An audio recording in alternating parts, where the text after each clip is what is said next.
안녕하세요. 유나이티드 읽어주는 남자 정진입니다. 오늘은 유나이티드의 공공연한이적 시장 탑타겟 제이든 산초 영입에 맨유가 왜 이렇게 절실하게 매달리는지, 그리고 그의 합류가 이뤄진다면 팀의 전술 운영 방향은 어떻게 달라질 수 있는지, 그 내용의 숨은 의미들을 한번 읽어보려고 합니다.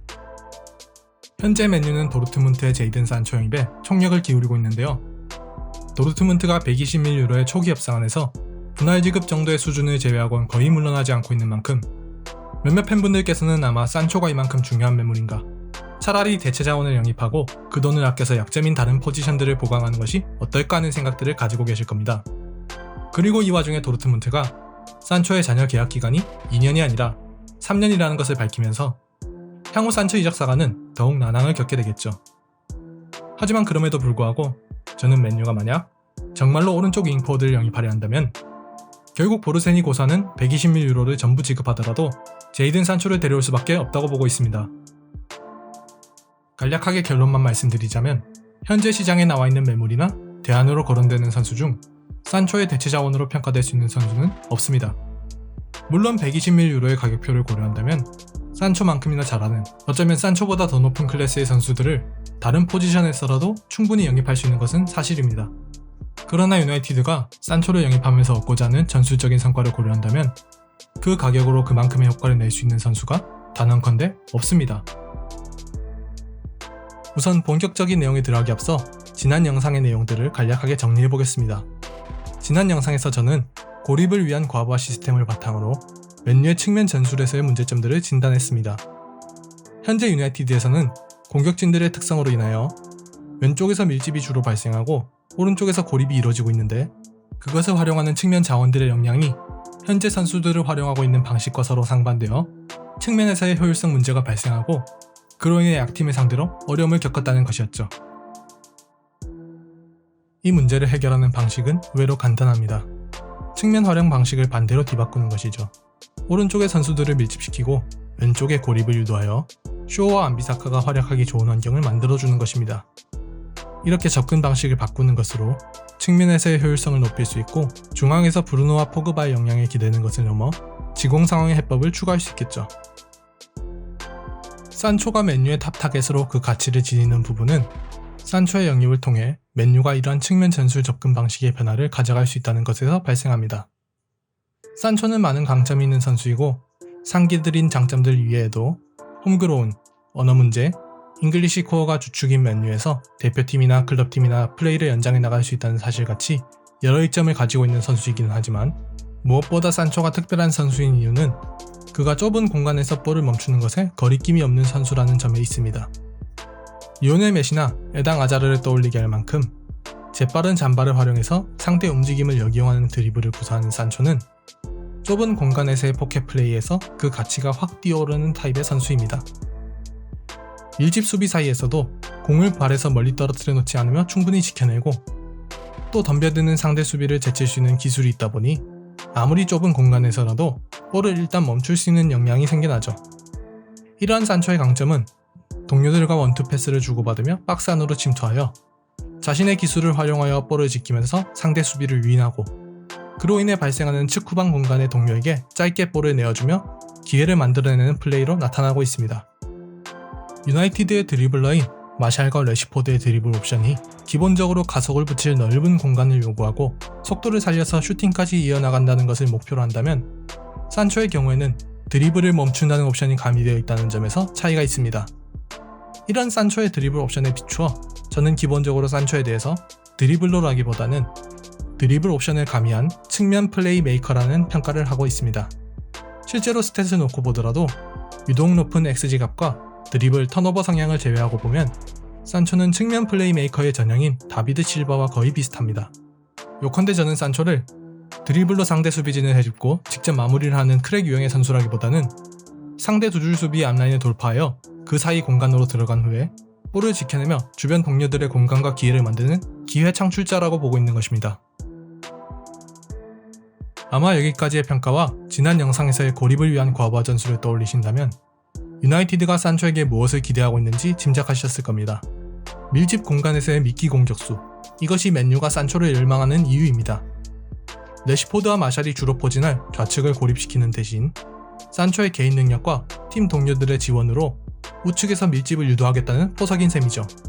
그리고 이것은 앞서 언급했듯 현재 문제가 되는 좌우 측면 활용 방식의 비효율성을 해소할 수 있는 가장 본질적인 해법이 됩니다.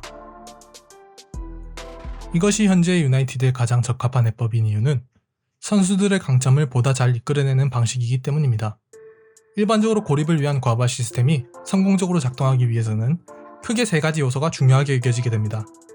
첫째는 팀 단위 높은 전술 이해도와 협력 플레이이며, 둘째는 밀집 지역에서 활용되며 강한 압박에 직면할 미끼 공격수의 볼 관수 능력, 셋째는 찰나의 불균형을 활용할 고립 공간 공격수의 대인 돌파 능력입니다. 현재 유나이티드의 경우 지난 영상에서 말씀드렸듯 마샬과 래시포드가 밀집 지역에서의 미끼 공격수, 완비사카가 고립 공간 공격수로 활용되고 있으나 실제 선수들의 역량을 놓고 보았을 때 공간이 날수록 플레이가 살아나는 마샬과 래시포드의 경우에는 밀집 지역보다는 고립 공간에서 활용되는 것이 바람직하며, 완비사카의 고립 공간 활용 역시 제한적이었습니다. 때문에 좌우 밸런스를 뒤바꾸기 위한 새로운 미끼 공격수를 수혈할 필요가 생겼고, 제이든 산초는 여기에 가장 적절한 매물이었던 것이죠. 결국 빠른 발을 활용하여 속공 역습 상황에서 편대의 한 축을 맡을 수 있다는 점, 매우 희소한 재능인 좁은 공간에서 볼을 멈출 수 있다는 기술상의 강점, 그리고 그로 인해 얻어지는 전술상의 이점, 양발을 모두 잘 활용하여 좌우 어디서건 플레이의 옵션을 다변화할 수 있다는 점, 멀티 포지션 소화가 가능한 만큼 스위칭이 자주 이뤄지는 유나이티드의 공격진에서 어느 위치에서건 자신의 역할을 해낼 수 있다는 점, 이 모든 부분들을 고려할 때 산초에게는 다른 선수들로 대체될 수 없는 특수성이 부여될 수밖에 없었던 것이죠. 그럼 다음의 주제로 넘어가 유나이티드가 산초와 같은 유형의 선수를 영입하면서 얻을 수 있는 전술상의 변화와 그 이점들에 대해서 논해보도록 하겠습니다. 기본적으로는 현행의 고립을 위한 과부하 시스템에 우측면의 미끼 공격수가 가세하면서 발생하는 변화 양상에 관한 이야기입니다. 우선 지난 영상에서 다뤄드렸듯 양 측면의 활용 방식이 뒤바뀜에 따라 완비사카와 쇼의 경기력이 개선될 수 있습니다. 특히 완비사카의 경우 이 영향이 클 것이라고 보고 있는데요. 유효 전개 범위가 좁은 선수의 특성상 근처에 중계자 역할을 해줄 선수의 존재 여부가 플레이의 효율에 지대한 영향을 미치기 때문입니다.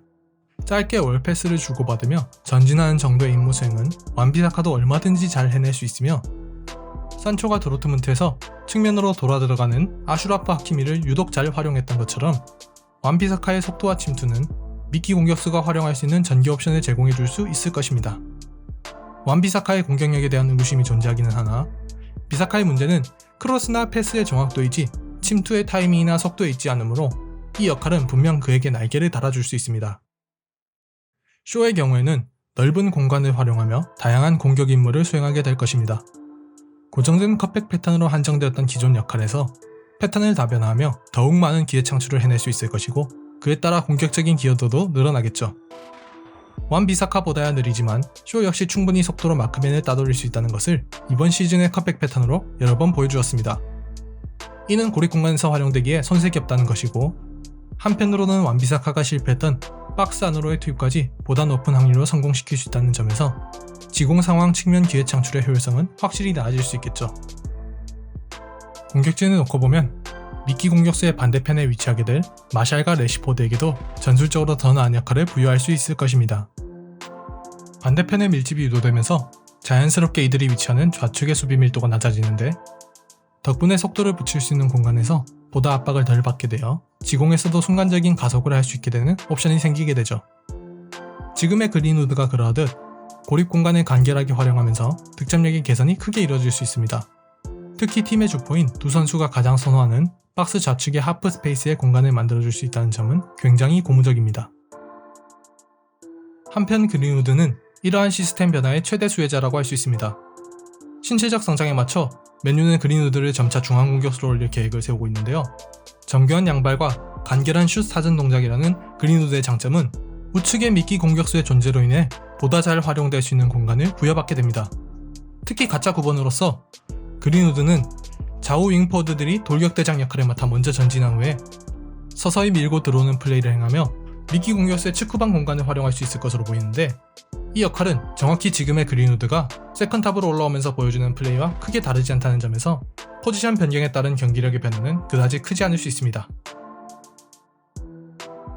정리하자면 유나이티드는 측면의 기회 창출이 비효율적이라는 문제 해법으로 좌우 측면의 활용 방식이 뒤바뀌는 전술적인 접근을 꾀하고 있고, 그를 위해 우측면에서 활약할 미끼 공격수를 찾고 있습니다. 그 역할에 요구되는 다양한 기준에서 대체 불가능한 수준의 적합성을 보이는 선수가 바로 제이든 산초이며, 그 때문에 유나이티드는 현재 산초에 대해서 굉장히 필사적으로 딜을 이어나가고 있는 것이죠. 만약 그의 가세가 이루어진다면 공격에 가담하는 대부분 선수들의 경기력이 크게 개선될 수 있으며, 지공에서 측면 활용도를 높여 약팀을 상대할 때 지금보다 더 나은 면모를 보이게 될 것입니다. 도르트문트의 NFS 선언으로 저 역시 산초가 유나이티드에 합류할지 안 할지에 대해서 점점 가능성이 작아지고 있다고는 생각합니다. 그러나 이 영상을 통해 살펴보았듯 산초는 현재 유나이티드의 장기 전략에서 대체 불가능한 수준의 목표입니다. 그러므로 정말 유나이티드가 그를 영입하겠다는 생각이 있다면 도르트문트의 요구액을 다 맞추는 한이 있더라도 그를 데려올 가능성이 아직은 남아있다, 이렇게 판단하고 있습니다. 그리고 만약 그것이 불가능하다면 차라리 우측면의 보강을 포기하고 삼선 자원과 센터백을 영입하며 뎁스를 키우는 편이 훨씬 더 나은 선택이 되겠죠. 이번 영상은 여기까지입니다. 다음 영상에서는 우측 미끼 공격수의 영입이 공격진의 구성 방식에 어떤 변화를 야기시킬지 논하며 장기 플랜에서 공격 구성이 어떻게 달라질 수 있는지에 대하여 한번 다뤄보도록 하겠습니다. 영상 봐주셔서 정말 감사합니다.